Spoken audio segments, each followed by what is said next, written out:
मौर्य साम्राज्य, उसके अंतर्गत हम सम्राट अशोक के बारे में अध्ययन कर रहे थे, जिसमें हमने इससे पूर्व का जो वीडियो जो था उसमें हमने यह अध्ययन किया कि अशोक जो उसने बौद्ध धर्म के प्रचार प्रसार के लिए क्या क्या कार्य किए थे। अब हम अध्ययन करते हैं कि धम्म क्या था, क्योंकि उसने एक बौद्ध धर्म के अलावा एक मानव धर्म चलाया था जिसको कि उसने धम्म के नाम से पुकारा था। कहा जाता है कि अशोक का व्यक्तिगत धर्म बौद्ध धर्म था, परंतु अपनी प्रजा के नैतिक तथा आध्यात्मिक स्तर को उन्नत बनाने के लिए उसने जिस धर्म पर जोर दिया था और जिसका प्रचार प्रसार किया था वह बौद्ध धर्म से अलग था, और उसके अभिलेखों में बार बार उसके लिए धम्म शब्द का प्रयोग किया गया है। और अशोक के इस धम्म पर विभिन्न विद्वानों मतभेद है। डॉक्टर फ्लीट के अनुसार ये राजधर्म है। डॉक्टर स्मिथ के अनुसार इसका तात्पर्य उन सभी सिद्धांत और नियमों से है जो सभी धर्म और संप्रदाय को मान्य होते हैं और किसी एक विशेष धार्मिक संप्रदाय से संबंधित नहीं होते। डॉक्टर राधा कुमुद मुखर्जी इसे मानव धर्म अथवा विश्व धर्म मानते हैं। डॉक्टर भंडारकर के अनुसार इस धर्म का प्रेरक तत्व और स्रोत बौद्ध धर्म था, वह उपासक बौद्ध धर्म था। डॉक्टर बरुआ के अनुसार अशोक का धर्म पूर्णतया लौकिक बौद्ध धर्म के सिद्धांत जो है उससे जुड़ा हुआ था और अन्य मतों के विरुद्ध ही नहीं है। नीलकंठ शास्त्री के अनुसार मुख्यतः सामाजिक आचरण था। डॉक्टर राय चौधरी के अनुसार अशोक ने उन सभी संस्थाओं और रीतियों को बंद करने का प्रयत्न किया जो कि नैतिकता के सिद्धांतों के प्रतिकूल थे और इसके आधार पर सभी धर्मों का सार था। तो इस प्रकार से ये थोड़ा डिफरेंट था। अब बात आती है कि धम्म क्या है। अशोक अपने दूसरे स्तंभ लेख में स्वयं ही पूछता है कि कियंचु धम्मे अर्थात धम्म क्या है। फिर स्वयं ही उत्तर देता है कि उपासिनवे बहुकथाने दयादाने सच सोचिए, अर्थात धम्म का अर्थ है अपानिसव यानी कि पापहीनता, बहुकथान बहुत से लोगों का कल्याण, दया है यानी कि सब पर दया करना, दान सबको दान देना, सच यानी कि सत्यता, इसके अलावा शोचे यानी कि शुद्धि। तो अर्थात उसने धम्म जो उसके लिए क्या कहा है कि इन सब का निचोड़ जो है क्या धम्म है। अपने धम्म के अन्य आचार्य तत्व जो उनका उल्लेख करते अशोक अपने प्रथम शिलालेख में कहता है कि यज्ञ अथवा भोजन के लिए पशुओं की हत्या न करना ही ठीक है, और पांचवें लेख में ऐसे पशु पक्षियों की लंबी लिस्ट भी देता है। और धम्म के एक अन्य सिद्धांत जिस पर अशोक ने सबसे ज्यादा जोर दिया है वह था माता पिता, गुरु और बड़े बूढ़ों का उचित आदर करना, मित्र पड़ोसी और जाति संबंधियों तथा दास भृतकों और ब्राह्मण श्रमणों के साथ अच्छा व्यवहार करना भी धम्म का एक सिद्धांत बताया है। और सातवें शिलालेख में संयम, भाव, शुद्धि, कृतज्ञता और दृढ़ भक्ति पर जोर दिया गया है। तो सातवें स्तंभ लेख में मोद यानी कि प्रसन्नता, साधुता, सज्जनता पर जोर दिया गया है। और दूसरे लघु शिलालेख में इस पर डिटेल में लिखा गया है और ये कहा कि देवताओं के प्रिय इस तरह से कहते हैं कि माता पिता की सेवा करनी चाहिए, प्राणियों के प्राणों का आदर दृढ़ता के साथ करना चाहिए, अर्थात जीव हिंसा से बचना चाहिए, सत्य बोलना चाहिए, धम्म के इन गुणों का प्रचार करना चाहिए और अपने जाति भाइयों के साथ अच्छा व्यवहार करना चाहिए। और यही प्राचीन धर्म और रीति है और इससे आयु बढ़ती है और इसके अनुसार मनुष्य को आचरण करना चाहिए। और इस प्रकार से उसके धर्म प्रचारक का मुख्य उद्देश्य समाज में शांति, सौख्य और सौहार्द की वृद्धि करना था, क्योंकि राष्ट्र की उन्नति के लिए सामाजिक जीवन का उन्नत होना जरूरी है। अशोक ने न केवल सर्वग्रह आचार तत्वों पर ही जोर दिया अपितु उसने धम्म का निषेधात्मक रूप जो वो भी प्रतिपादित किया, अर्थात मनुष्य को अपने जीवन में क्या नहीं करना चाहिए, किन चीजों से डरना चाहिए। अशोक के अनुसार कई प्रकार के दुर्गुण और कुवृत्तियां धर्म के मार्ग में बाधा पहुंचाती है, इसलिए मनुष्य को ये जितने भी दुर्गुण है उनसे दूर रहना चाहिए, जैसे चंडीय यानी कि उग्रता, निठुलिय निष्ठुरता, क्रोध, मान और ईर्ष्या। इन समस्त दुर्गुणों को केवल एक शब्द आसीनव यानी कि पाप के द्वारा ही व्यक्त किया गया है। तीसरे स्तंभ लेख में अशोक कहता है कि मनुष्य कभी भी अपने आसीनव यानी कि पाप पर विचार नहीं करता है कि मैंने ये पाप किया, और ऐसा करना संभव भी नहीं है और इसके लिए आत्मनिरीक्षण की आवश्यकता होती है। इसलिए अशोक ने मानव मात्र को आत्म परीक्षा करने तथा अपने पापों को पहचानने और भविष्य में उन्हें न दोहराने की सम्मति देता है। तो इस प्रकार से अशोक जो है वो अपने धम्म जो उसके बारे में कहता है। हालांकि बहुत से लोग जो उन्होंने उसके धम्म जो उसकी आलोचना भी की है, लेकिन वो एक मानव धर्म रहा।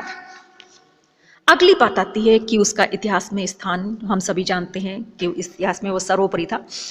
अगली बात आती है कि मौर्य साम्राज्य के आखिर पतन जो उसके कारण क्या, क्योंकि इतना विशाल साम्राज्य खड़ा किया गया और फिर बाद में वो पतन हो गया, जिसमें सबसे पहला कारण है राजतंत्रात्मक शासन प्रणाली के स्वाभाविक दोष।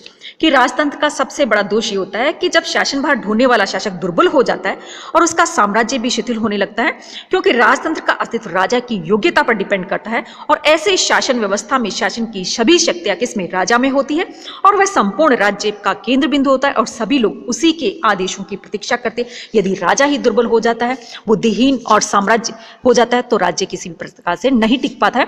अशोक के बाद उसका कोई भी उत्तराधिकारी उसके समान सुयोग्य और कर्मठ नहीं निकला। परिणामस्वरूप साम्राज्य के संपूर्ण सूत्र ढीले होकर खंडित होने लगे, क्योंकि प्रेरणा का स्रोत राजा ही शासन तंत्र का भार उठाने में असमर्थ हो गया। दूसरी बात आती है केंद्रीय शासन की निर्बलता, कि अयोग्य और दुर्बल उत्तराधिकारियों के कारण केंद्रीय सत्ता निर्बल पड़ गई थी। विशाल मौर्य साम्राज्य का भार ढोने की क्षमता अशोक के किसी भी उत्तराधिकारी में नहीं थी, और ऐसी स्थिति में साम्राज्य के सीमांत राज्यों और उनका अनुसरण करके अन्य दूरस्थ राज्यों का स्वतंत्र होना स्वाभाविक था, कारण कि उस युग में केंद्रीय सत्ता के बलवान होने पर ही स्थानीय लोग दबे रहते थे। और राजरंग के अनुसार अशोक की मृत्यु के बाद उसके एक पुत्र जालोक ने कश्मीर में अपने आप को स्वतंत्र राजा घोषित कर दिया था, और तारानाथ के अनुसार वीरसेन नामक राजकुमार ने गांधार में अपनी स्वतंत्र सत्ता स्थापित कर दी थी। तो इस प्रकार से लोग स्वतंत्र होने लग गए थे। इसके अलावा प्रांतीय शासकों के अत्याचार, जितने भी साक्ष्य उनसे पता चलता है कि सीमांत प्रांतों तथा साम्राज्य के दूरस्थ प्रांतों की शासन व्यवस्था जो थी वो कर्तव्य विमुख हो गई थी, और केंद्रीय शासन से बहुत दूरी पर नियुक्त प्रांतीय शासकों ने व्यक्तिगत स्वार्थों की पूर्ति के लिए प्रजा का शोषण करना शुरू कर दिया। और ऐसी स्थिति में कभी कभी प्रांतीय प्रजा ने विद्रोह भी किए, और बोधगंज जो उनसे पता चलता है कि तक्षशिला में 2 बार विद्रोह हुए, पहला बिंदुसार के शासनकाल में हुआ था और दूसरा अशोक के समय में, और उन दोनों को दबाया गया था। इसके अलावा अत्याचारी शासक, कि प्रांतीय अधिकारी तो अत्याचारी थे ही, परंतु कुछ मौर्य वंशीय शासक जो थे वो भी अत्याचारी थे, वो भी प्रजा पर अत्याचार करते थे। जैसे गार्गी संहिता जो उसमें लिखा है कि मौर्य शासक शालीशुक एक अधार्मिक और अत्याचारी शासक था, और उसने अपनी प्रजा को काफी तकलीफें पहुंचाई थी।